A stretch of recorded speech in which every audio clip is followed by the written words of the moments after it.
إياك نعبد وإياك نستعين اهدنا الصراط المستقيم صراط الذين أنعمت عليهم غير المغضوب عليهم ولا الضالين آمين. Bismillahirrahmanirrahim. Dilanjutkan ngajinya. Halaman berapa yang terakhir itu? 137 atau 100 gimana? 137 atau 156. Bismillahirrahmanirrahim. Bi ayyi syai'in 'arafna Allah Ta'ala ma'annana ma ra'aynahu bi absarina. Dengan apa kita mengetahui Allah padahal sedangkan kita sendiri tidak bisa melihat Allah dengan mata kita. Bagaimana cara melihat Allah, cara mengetahui Allah padahal kita tidak bisa melihat dengan mata kita. Arafna wujudallahi ta'ala wa baqi sifatihi bidhuhuri asari qudrati fi hadhil makhluqat al-hadis al-mutqinah al-badi'ah al-muhayyarah. Ini sudah kayaknya kemarin. Oke, sekarang bawahnya. Jadi intinya adalah kita mengetahui Allah dengan indahnya penciptaannya alam ini. Nah, itu menjadi tafakur kita ya. Jadi ada tafakur, ada tadabbur ya. Ada tadzakur. Tadzakur itu artinya berzikir. Dalilnya mana? Alladzina yadhkurunallaha qiyaman wa qu'udan wa 'ala junubihim. Itu dalil tafakkur, tadzakur, tafakkur, kemudian ada tadabbur. Tadzakur itu dari kata zikir. Yadhkurunallah. Ciri orang yang beriman itu adalah selalu terkoneksi dengan Allah. Sinyalnya kuat, wifi-nya kuat. Semakin dilatih, semakin kuat zikirnya, maka semakin bagus koneksinya dengan Allah Subhanahu. Masalahnya wong zaman akhir saiki iki koneksine mencar-mencar.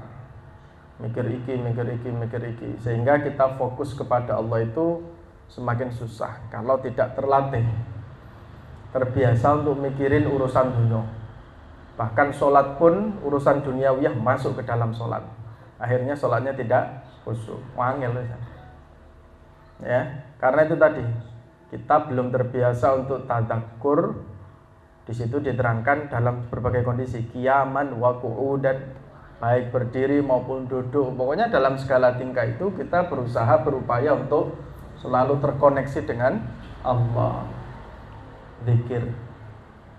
Zikir itu ya tingkatannya macam-macam. Ada yang masih dalam tahap level di lisan saja, bibirnya saja yang bergerak. Kayak istighosah tadi, panjenengan baca istighosah kan zikir, tapi belum tentu hatinya hadir ya. Kadang lali. Sholat juga begitu, masih dalam tahap ini. Tapi ketika tadi kita baca istighosah, kemudian istighfar, ada sholawat, ada la haula dan seterusnya, itu kok sampai ke dalam hati dan pikiran kita itu sinkron, maka itu levelnya sudah naik lagi. Sampai levelnya naik lagi sampai garu kanan kiri ini sopo. Ya, karena sudah fokusnya kepada Allah. Itu masuk gelombang apa itu? Sudah sampai turu ya. Karena saking rileksnya. Nah, itulah tadi. Soalnya ya karena sudah tercampur macam-macam itu koneksinya. Apa istilah? Interkoneksi atau apa? Jadi macam-macam. Tadzakur, kemudian ada mikir. Levelnya mikir. Tafakur itu ya mikir. Kemudian ada tadabbur. Setelah tafakur, setelah kita mikir secara fisik ya, secara jasmani kita ini tahu ini alam sekitar kita ini tafakur. Ya, anak kayak kemarin tuh yang videonya Bu Lili itu kan alam sekitar itu kan tafakur. Tapi sudah masuk tadabbur apa belum? Nanti kalau levelnya tadabbur itu baru angen-angen secara lebih mendalam lagi. Mengangan-angan, mengkontemplasi apa yang telah kita lihat secara fisik itu kemudian dimasukkan ke dalam ranah tadabbur. Jadi ya tadzakur, tafakur, tadabbur. Nah, kalau orang itu terbiasa seperti itu, maka hidupnya itu tenang. Orang belum dikatakan tenang kalau kita tidak meyakini rahmatnya Allah. Berarti hatinya masih galau, hidupnya masih tidak tenang. Tapi kalau orang itu sudah yakin tentang rahmatnya Allah, semuanya sudah dijamin, semuanya sudah diatur, maka tubuh kita ini, pikiran kita ini menjadi rileks. Ya, makanya Syekh Ibnu Athaillah dalam kitab Hikam, kitab Al-Hikam yang terkenal itu, salah satu nasihat beliau adalah arih nafsaka anit tadbir. Wis ojo terlalu intervensi apa yang menjadi wilayahnya Allah. Kadang kita ini terlalu memaksakan takdir, kehendak dan sebagainya, masalah rezeki, masalah semuanya terlalu dipikir ngoyo, sehingga nanti tubuh kita ini menjadi tidak rileks. Makanya Rasulullah itu adalah seorang pemimpin, seorang Jazirah Arab, ya, pemimpin Makkah Madinah, banyak sekali problemnya beliau yang datang juga macam-macam. Tapi begitu Rasulullah ingin healing, ingin relax, maka yang dicari adalah sahabat Bilal. Bilal mana Bilal? Sudah masuk waktu sholat atau belum? Karena ya itu tadi, kalau sudah sholat itu sudah arihni ya Bilal. Ayo Bilal sholat biar saya ini relax. Maka kontemplasinya Rasulullah memasrahkan semua urusannya itu ya ketika sholat, dan itu sangat menikmati sekali. Makanya kalau Rasulullah mengalami Isra dan Mi'raj itu kan dari bawah ke atas, maka kita juga memiliki Mi'raj, yakni sholat. Maka dinamakan as-sholatu mi'rajul mu'minin. Sholat itu menjadi mi'rajnya kita ini. Kita ini munggah ke atas itu menghadap Allah, itu ya ngadep itu ketika sholat. Makanya tadi saya katakan kalau kita sholat saja masuk urusan duniawi, ya wah itu sudah kacau semua, sholatnya menjadi tidak khusyuk, ya.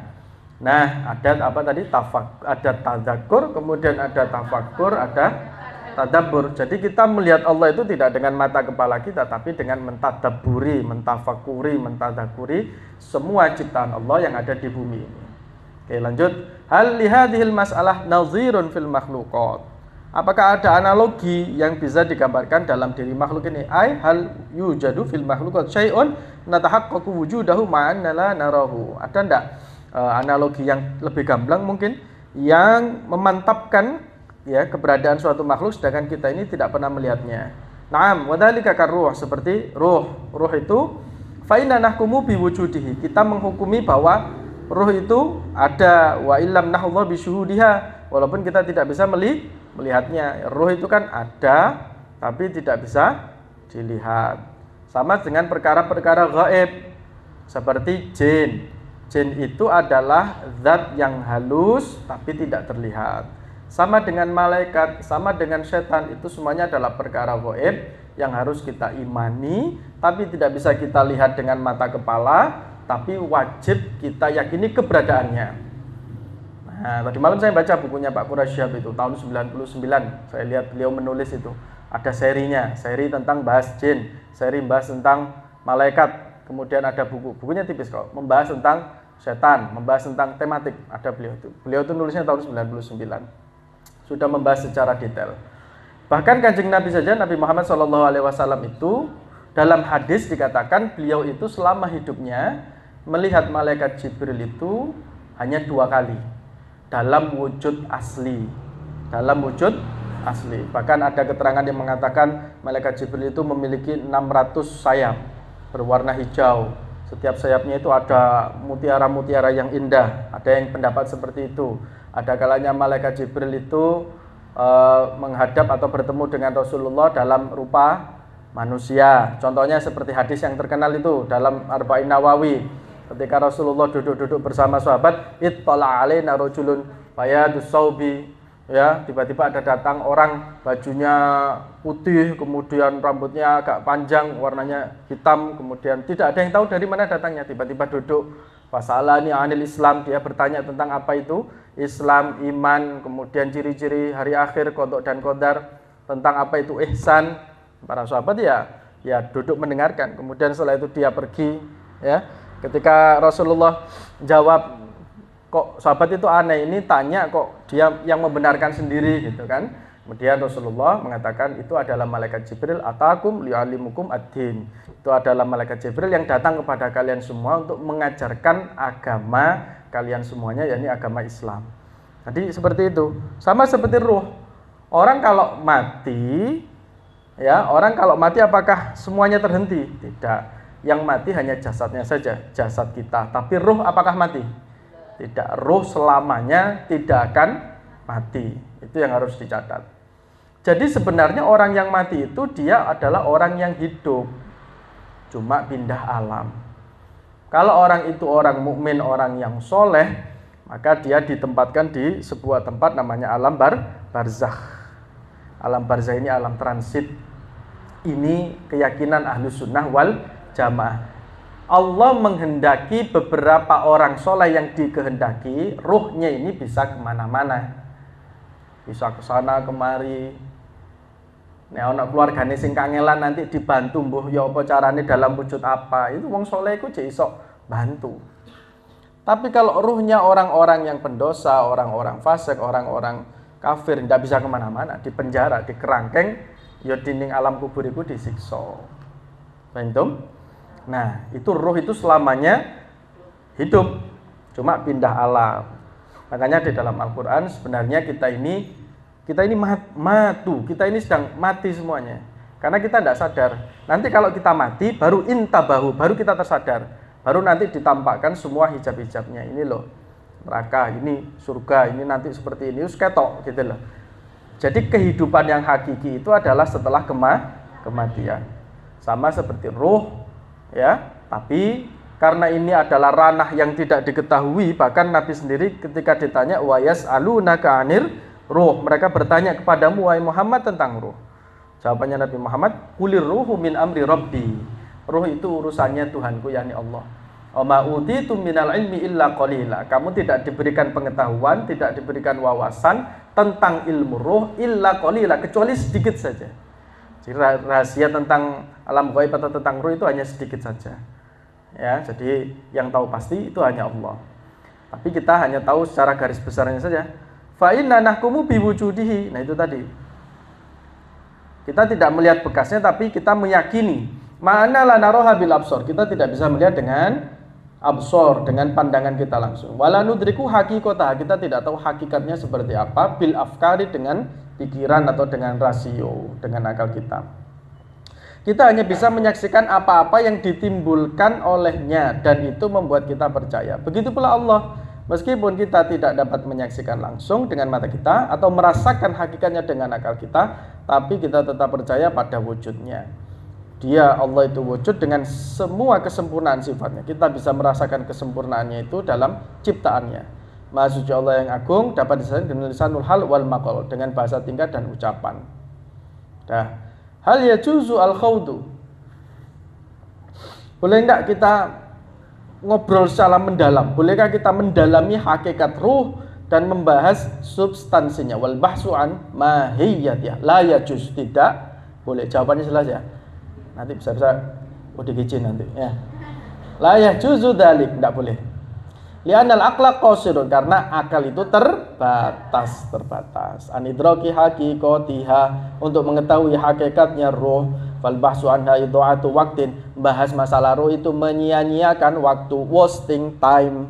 Wa hadza akbaru dalilin ala qasdi aqlil insan. Ini bukti bahwa akal kita ini sangat terbatas. Harus dibahas kaya apa? Orang-orang barat sudah melakukan eksperimen di lab, ada orang mati dimasukkan ke dalam tempat, ya, dikekep, terus dicek ruhnya ketika melayang, juga iso. Kaya apa? Fa ilam yudrik haqiqata ruhihi ma'a kauni makhluqan. Ya.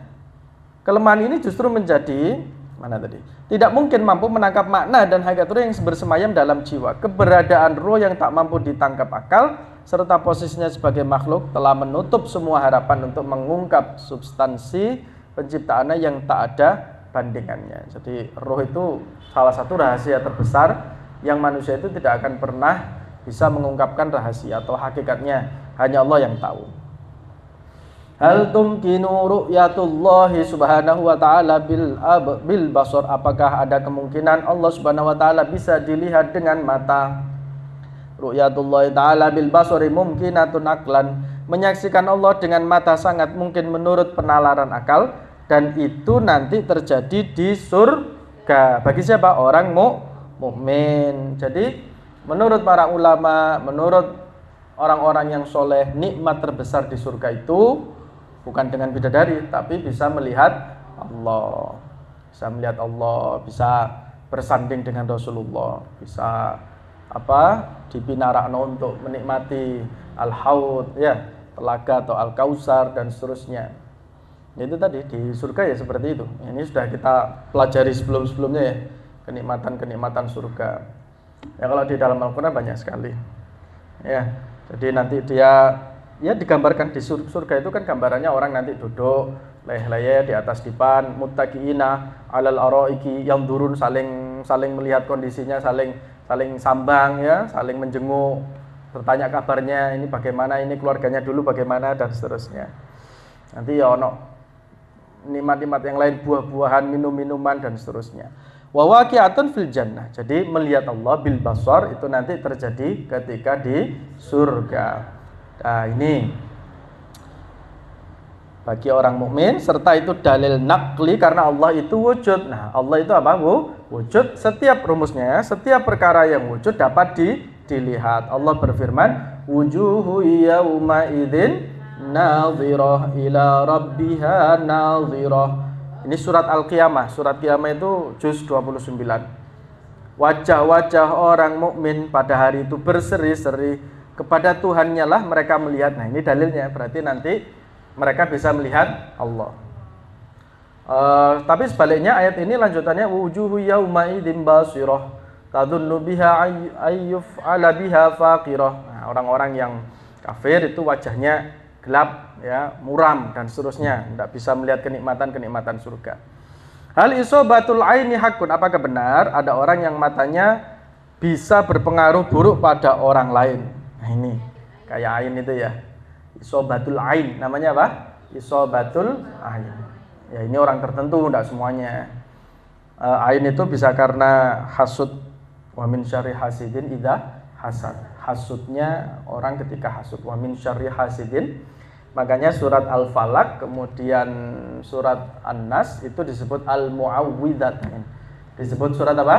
Al-Mu'awwidzatain. Dua surat perlindungan. Karena diawali dengan Qul A'udzu. Yang satu Qul A'udzu birabbil falaq, yang satunya lagi Qul A'udzu birabbin nas. Itu dibaca biar kita ini tidak terganggu oleh faktor-faktor di luar kita itu tadi, seperti orang yang hasud. Yang hasud itu bukan manusia tok, setan itu bisa hasud, jin itu bisa hasud ya. Contoh umpama kok ono ini ngapunten ada orang yang wangil jodoh gitu ya umpama gitu ya. Bisa jadi itu ada jin yang hasud sama dia, gak seneng nek orang ini dapat jodoh, akhirnya ditutupi termahjub. Nah, itu urusan-urusan ghaib seperti itu. Nah, ini jawabannya na'am. Berarti dibetulkan ya, berarti benar karena ada sebagian orang mempunyai kodrat tabiat bahwa ketika ia melihat sesuatu dengan pandangan yang indah atau karena ujub terhadap diri sendiri itu juga bisa membawa penyakit. Melihat sesuatu dengan pandangan yang indah dan takjub, jadi bukan hanya hasud tapi juga membanggakan diri sendiri. Makanya ojo terlalu narsis ya. Panjenengan nek selfie ojo wahyu sampai tik itu mutu sampai 2000 fotone. Ya, di galerinya kebek kabeh isine ya. Dari berbagai posisi ya. Nah, hati-hati, biasa aja ya. Maka yang dilihat akan terkena imbasnya, sehingga terkena dampak buruknya. Tapi orang-orang seperti ini sangat langka, jadi sekali lagi enggak semuanya. Maka jangan sampai kita berkonsentrasi memikirkan hal tersebut. Nah, jadi ini afirmasi ya, kembalinya ke afirmasi. Apa yang kita pikirkan, apa yang kita kerentek itu kemungkinan terjadi. Saya sudah sering membuktikan. Saya ketika di Mekah itu waktu haji tahun kemarin itu, salah satu kerentek saya itu ya mbuh ketika tawaf, mbuh ketika pokoknya rangkaian ibadah itu. Ya Allah, saya bilang itu, saya bisa ketemu dengan orang yang saya kagumi, ulama. Di Mekah ini saya ketemu, tiba-tiba ketemu dengan Habib Umar atau dengan Syekh Ali Jum'ah. Syekh Ali Jum'ah itu mufti besar dari Al-Azhar Mesir yang terkenal itu beliau. Syekh Ali Jum'ah, Ali Gomah kalau nama ininya, YouTube-nya ini. Ya udah saya kerentek gitu. Tapi ternyata di Mekah enggak ketemu, di Madinah enggak ketemu. Saya pulang haji itu kan bulan Agustus. Nah, bulan Agustus akhir Habib Umar datang ke Tebu Ireng. Akhirnya kan ketemu. Terus saya mikir, oh ini berarti doa saya terjawab sekarang. Kapan lagi coba bisa melihat Habib Umar dari jarak yang dekat langsung? Waktu itu kan di Masjid Tebu Ireng kan Habib Umar. Kemudian saya duduk di depannya pas maghrib sampai isya. Jadi ya puas, mata ini memandang ulama itu. Terus kemudian tidak lama setelah itu, beberapa bulan dilalah kok Syekh Al-Azhar itu datang semua ke Indonesia, ke Jogja waktu itu. ke Krapyak waktu itu. Akhirnya ketemu dengan Syekh Ali Jum'ah. Makanya ini bayano sing api-api. Ya, nah, itu mustajab. Karena itu afirmasi itu nanti narik sendiri itu. Nah, uniknya itu di Mekah itu kadang apa ya? Oh, ki koncoku haji. Tapi saya enggak pengen ketemu. Cuma dilala kok ketemu gitu. Pas berangkat bareng di masjid, loh. Nah, akhirnya ketemu. Pas di sebelah saya itu. Kayak Ustadz Ako Bampat itu siapa? Zami atau siapa itu? Zami atau siapa? Ustadz Ako Bampat Tafid itu. Itu kan haji bareng kemarin. Saya tahu, tapi ternyata pas hari terakhir itu bareng. Kemudian ketemu dengan teman saya pas tidak sengaja di pelataran Masjid Nabawi, ketemu dengan teman saya yang waktu kuliah di Unisma Malang. Padahal itu semuanya ada di situ. Ketemu dengan Mas Rosidin yang dulu Ma'aris kalau tidak salah itu. Mas Rosidin yang Jenggoro. Itu juga ketemu di depan hotel. Padahal ya cuma kerentek gitu aja. Unik gitu, betul-betul unik. Makanya kata Pak Yai, tanah haram itu, dalam tanah haram itu kan ada radiusnya. Tidak semua Mekah itu tanah haram. Jadi ada radiusnya. Yang menentukan radiusnya Pak Rasulullah. Batasnya dari Taif itu sampai sini. Batasnya dari sampai mana ini tanah ini seperti ini. Itu semua sudah dilingkari. Nah, semua tanah haram kata Gus Mus kemarin ketika sowan ke Rembang itu, ya beberapa minggu kemarin, semuanya itu mustajab. Mustajab lagi kalau dikerucutkan itu di depan multazam. Di depan apa? Multazam. Yo Hajar Aswad yo mustajab. Depan pintu Ka'bah yo mustajab. Tapi sing luwe mustajab itu di depan multazam. Nah, kata Gus Mus, di depan multazam itu bukan berarti ning ngarepe pas. Akhirnya sampai berdesak-desakan pengen paling di depan. Kalau memang berkesempatan bagus, boleh. Tapi kata Gus Mus, dari jauh pun, dari pelataran Masjidil Haram, kalau itu pancer atau lurus dengan pintu, dengan multazam kan antara pintu Ka'bah dan Hajar Aswad, itu juga mustajab. Gus Mus kan ceritanya banyak. Beliau kan hampir setiap tahun haji. Ya lucu ceritanya, macam-macam. Pernah tawaf sendirian. Ketika ada konflik itu, ada pemberontak, karena akhirnya pintu Masjidil Haram kan ditutup semua. Dilala kok Gus Mus pas di dalam itu sendirian. Jadi tawaf dewe. Oh, cerita. Kalau sampai tidak percaya, lihat di artikel, cari Gus Mus kayak tawaf sendirian. Ada itu. Dan itu beliau cerita langsung waktu pas pernah ke sana kita itu, beliau juga cerita. Ada pemberontak, ada pasukan bersenjata tahun berapa itu? 80-an atau berapa. Akhirnya tawaf dewean Gus Mus. Kekunci ning jero. Akhirnya yo ngambung Hajar Aswad sepuasnya tawaf dewean. Kemarin tuh waktu terakhir kemarin juga cerita. Jadi intinya itu kalau haji atau umroh kita berdoa kepada Allah itu ya agar diberikan kelancaran, kesehatan, mabrur dan sebagainya, dan yang penting itu digampangno atau digampilaken, kata beliau begitu. Yang terakhir ini digampilaken biar semua rangkaian ibadah itu mudah. Dan di sana itu yang paling penting kata Pak Ya adalah menjaga hati. Haji itu kan sakjane apa ya, glundung tok iku wis sah. Sampeyan tawaf munyer tok gak maca apa-apa ya wis sah. Wukuf di Arafah lungguh tok gak lapo-lapo ya sah wis iku tok. Tapi yang sulit itu adalah menjaga hati. Itu ketika di sana itu noto ati. Ana wong sing turu terus kita melihat timbul dalam hati, wong iki kok turu tok. Kayak gitu ndak boleh. Wis urusane dhek. Ana wong sing ketoke kok keminter dikit-dikit dalil, dikit-dikit menjelaskan ke jamaah, terus timbul dalam hati kita, wong iki kok keminter. Nah, itu juga ndak boleh. Ya wis biasa ae. Nah, itu yang agak susah. Ketemu wong sing macam-macam. Tawaf, terus ana ndelok wong sing wayu terbesit. Ndelok wong sing elek terbesit. Maka kata Gus Bah kan repot. Ndelok wong ayu yo seneng, ndelok wong elek ngenyek.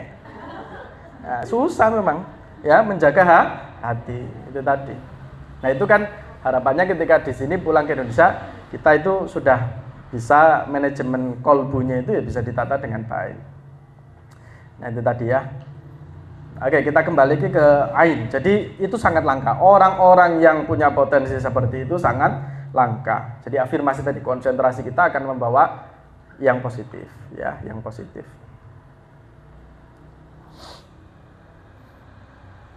Ada kejadian buruk. Apa itu? Yang diakibatkan oleh mata atau sihir. Seperti yang dilakukan kebanyakan kaum Hawa. Nah, ini nggak tahu lamanya ini. Kata pengarang kitab ini, kebanyakan dilakukan oleh kaum Hawa. Nggak tahu ini maksudnya sihir dari kaum Hawa ini, saya nggak tahu bagaimana ini. Kalau fitnah akhir zaman ya betul. Nah, sekarang kan banyak wanita-wanita yang tampil itu kan menjadi fitnah. Karena hal itu adalah sebuah kepicikan akal dan kebodohan belaka. Oke. Sudah itu aja ya, masih ada sedikit. Insyaallah beberapa minggu nanti kita hatamkan, saya pengen ngaji hadis nanti, entah itu Bulughul Maram atau yang lainnya. Ini tinggal sedikit ya, keterangan-keterangan tambahan yang harus kita pelajari juga karena ini penting. Semuanya berawal dari akidah. Semuanya berawal dari keyakinan kita terhadap semua perintah-perintah agama yang ditentukan oleh Allah. Titik wallahu alam bishawab. Rabbi fanfa'na bi barakatihim.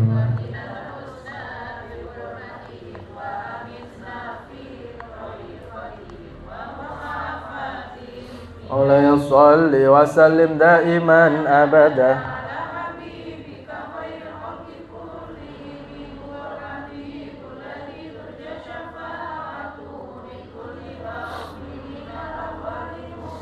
Amin ya Rabbi bil Mustafa waghfir lana ma madha ya wasi'al. Allahumma salli ala Muhammadin tibbil qulubi wa dawaiha wa afiyatil abdan wa nuril absari wa dhiyaiha wa ala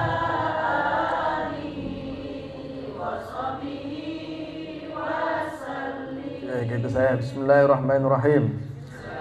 Allahumma bika asbahna wa bika amsayna wa bika nahya wa bika namutu wa ilaikal masir. Allahumma shalli ala sayyidina Muhammad.